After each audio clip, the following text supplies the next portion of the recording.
ঐতিহাসিক গণঅভ্যুত্থানের পর বাংলাদেশের দায়িত্বে এখন অন্তর্বর্তীকালীন সরকার ডক্টর মোহাম্মদ ইউনূসের নেতৃত্বে আস্তে ধীরে ঘুরে দাঁড়াচ্ছে বাংলাদেশ। তবে বিগত প্রায় ৮ মাসের মধ্যে প্রধান উপদেষ্টার সবচেয়ে গুরুত্বপূর্ণ সফর হতে যাচ্ছে আগামী সপ্তাহের চীন সফরটি। বলা যায় লাল গালিচা বিছিয়ে প্রফেসর ইউনূসের জন্য অপেক্ষা করছে শি জিনপিং। এমনকি প্রধান উপদেষ্টাকে নেয়ার জন্য অত্যন্ত স্পেশাল বিমানও পাঠাবে চীন সরকার। সেই সাথে দেওয়া হবে বিভিন্ন সম্মাননা। তবে যে বিষয়টির দিকে বাংলাদেশের সবাই তাকিয়ে আছে তা হলো প্রফেসর ইউনূস এবং শি জিনপিং এর দ্বিপাক্ষিক বৈঠক। গণঅভ্যুত্থানের পর ভারতের সাথে বাংলাদেশের সম্পর্ক তলানিতে, যার ফলে চীনের সাথে বাংলাদেশের সম্পর্ককে নতুন মাত্রা দিতে প্রধান উপদেষ্টার এই সফর অত্যন্ত তাৎপর্যপূর্ণ। গুরুত্বপূর্ণ এই সফরে কোন সব বিষয়ে আলোচনা হতে পারে, ভারতের বলয় থেকে মুক্ত হতে এই সফর কতটা গুরুত্বপূর্ণ, সেসব কিছুর বিস্তারিত থাকছে ট্রেন্ডস নামের আজকের এই ভিডিওতে। প্রফেসর ইউনূসের ইন্টারন্যাশনাল ইমেজ এতটাই স্ট্রং যে শুধুমাত্র তার উপস্থিতির কারণে বাংলাদেশ এখনো সারা বিশ্বে গুরুত্ব পাচ্ছে। সেই সাথে ভেস্তে যাচ্ছে অনেক ভারতীয় চক্রান্ত। দেশের মধ্যে এখনো স্থিতিশীলতা না এলেও ইউনূসের কারণেই বাংলাদেশের ভবিষ্যৎ নিয়ে অনেকেই আশাবাদী। অনেকদিন আমাদের অত্যন্ত গুরুত্বপূর্ণ প্রতিবেশী ভারত ৫ আগস্টের পর বাংলাদেশকে শত্রু হিসেবে দেখছে, যার ফলে বাংলাদেশকেও খুঁজতে হচ্ছে নতুন শক্তিশালী বন্ধু। এক্ষেত্রে চীন বাড়িয়ে দিচ্ছে সাহায্যের হাত।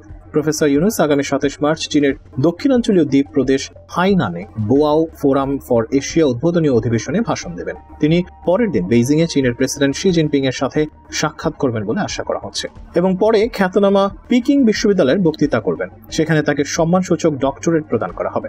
ডক্টর ইউনূসের প্রথম চীন সফর এমন এক সময় অনুষ্ঠিত হচ্ছে যখন বাংলাদেশ ও ভারতের মধ্যে সম্পর্কের অবনতি ঘটছে। কারণ সরকার পতনের পর নয়াদিল্লি হাসিনা এবং আওয়ামী লীগের অন্য নেতাদের আশ্রয় দিয়েছে।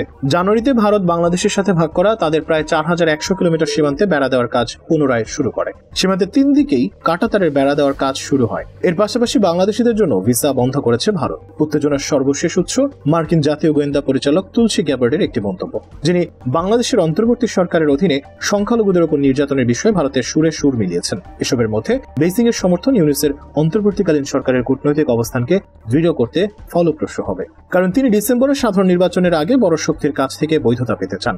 বাংলাদেশের স্বাস্থ্য খাতের মান উন্নয়ন নিয়ে প্রধান উপদেষ্টার এই সফরে আলোচনা হবে জানিয়ে প্রেস সচিব শফিকুল আলম বলেন, চীন বাংলাদেশের একটি জেনারেল হাসপাতাল করে দেবে বলেছে। কিন্তু প্রধান উপদেষ্টা চাচ্ছেন চীনের স্বাস্থ্যসেবা নিয়ে কাজ করা প্রতিষ্ঠানগুলো যাতে বাংলাদেশের বিনিয়োগ করে এবং বাংলাদেশের সঙ্গে যৌথভাবে হাসপাতাল তৈরি করে। অন্তর্বর্তী সরকারের ফোকাস থাকবে চীনের কোম্পানিগুলো যেন তাদের কারখানা বাংলাদেশে রিলোকেট করে।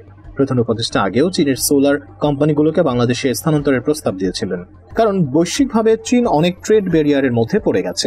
বাংলাদেশ থেকে উৎপাদন করে যদি রপ্তানি করে তাহলে কোনো বাধার মুখে পড়বে না। দুটি কোম্পানি বাংলাদেশে অফিস স্থাপনের সিদ্ধান্ত নিয়েছে। এর একটি হচ্ছে লংগি। এটা বিশ্বের সর্ববৃহৎ সোলার প্যানেল কোম্পানি। বিশ্বের 70% সোলার তারা তৈরি করে। বাংলাদেশে তারা আসা মানে এ খাতে প্রচুর জব তৈরি হবে এবং এক্সপার্ট করা যাবে। চীনের কারখানাগুলো কিভাবে বাংলাদেশে স্থানান্তর করা যায় এটা হবে সফরের অন্যতম উদ্দেশ্য।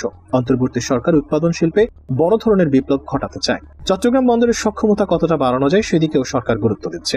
চীনের রাষ্ট্রদূতের বরাত দিয়ে প্রেস সচিব বলেন, ৫ আগস্টের পর চীনের কোম্পানিগুলো গত ৭ মাসে বাংলাদেশে বড় ধরনের বিনিয়োগ করেছে। এই সফরের পর প্রচুর বিনিয়োগ আসবে। ২০০৬ সালে চীন বাংলাদেশের বৃহত্তম বাণিজ্য অংশীদার হিসেবে ভারতকে ছাড়িয়ে যায়। দ্বিপাক্ষিক বাণিজ্য গত বছর ২৪ বিলিয়ন মার্কিন ডলারে পৌঁছেছে, যার মধ্যে ২২.৮৮ বিলিয়ন মার্কিন ডলার চীনা রপ্তানি থেকে এসেছে। ২০১৬ সালে বাংলাদেশ বেইজিং এর বেল্ট অ্যান্ড রোড ইনিশিয়েটিভে যোগদানকারী প্রথম দক্ষিণ এশীয় দেশ হয়ে উঠেছে। ঢাকা পোস্ট পত্রিকার এক প্রতিবেদনে বলা, ডক্টর ইউনূসের বেইজিং সফরকে কেন্দ্র করে ১২ থেকে ১৫টি সমঝোতা স্বাক্ষর করার প্রস্তাব দিয়েছে চীন, যার মধ্যে চীনের প্রেসিডেন্টের বৈশ্বিক উন্নয়ন উদ্যোগ রয়েছে। তবে জিডিআই নিয়ে এখনই সমঝোতা স্বাক্ষর করতে চায় না ঢাকা। চীনের প্রস্তাবিত সমঝোতার মধ্যে প্রধান উপদেষ্টার সফরের ৮টির মতো সমঝোতা স্মারক স্বাক্ষর করতে রাজি আছে ঢাকা। মংলা বন্দর আধুনিকায়ন, ছাত্র জনতার অভ্যুত্থানে আহতদের চিকিৎসা ও পুনর্বাসন সহায়তা, ষষ্ঠ চীন মৈত্রী সেতু সংস্কার, বাংলাদেশ হাইওয়েতে নেটওয়ার্ক পরিকল্পনা বাস্তবায়ন, খেলাধুলা, প্রতি বছর ২ দেশের নির্বাচিত ৫০টি করে বই বাংলা চাইনিজ ভাষায় অনুবাদ ও দুর্যোগ সহযোগিতা বিষয়ক প্রকল্প সংক্রান্ত সমঝোতা স্মারক স্বাক্ষর হওয়ার কথা রয়েছে। এছাড়া চীনের সঙ্গে পানি সহযোগিতা সমঝোতা স্মারক নবায়ন নিয়ে কাজ করছে সংশ্লিষ্টরা। বিশেষ করে তিস্তা মহাপরিকল্পনা বাস্তবায়ন নিয়ে আশায় বুক বাঁধছে বাংলাদেশিরা। প্রধান উপদেষ্টার বেইজিং সফরে কয়েকটি যৌথ ঘোষণা আসবে, যেগুলোর মধ্যে ৫০ বছর পূর্তি উপলক্ষে লোগো, বাংলাদেশের চাইনিজ অর্থনৈতিক অঞ্চল উদ্বোধন, বাংলাদেশের রোবট ফিজিওথেরাপি পুনর্বাসন কেন্দ্র স্থাপন, চট্টগ্রাম ও রাজশাহী বিশ্ববিদ্যালয়ের কনফুসিয়াস ইনস্টিটিউট স্থাপন। আগামী ৫ বছরের মধ্যে হাজারখানিক বাংলাদেশি যুবদের চীন সফরের মধ্যে অন্তর্ভুক্ত রয়েছে। সার্বিকভাবে বলা যায়, ভারতের বিষাক্ত বলয় থেকে বের হয়ে শক্ত কোনো ভিত্তি পাবার ক্ষেত্রে বাংলাদেশের জন্য এই চীন সফরটি খুবই গুরুত্বপূর্ণ হতে যাচ্ছে।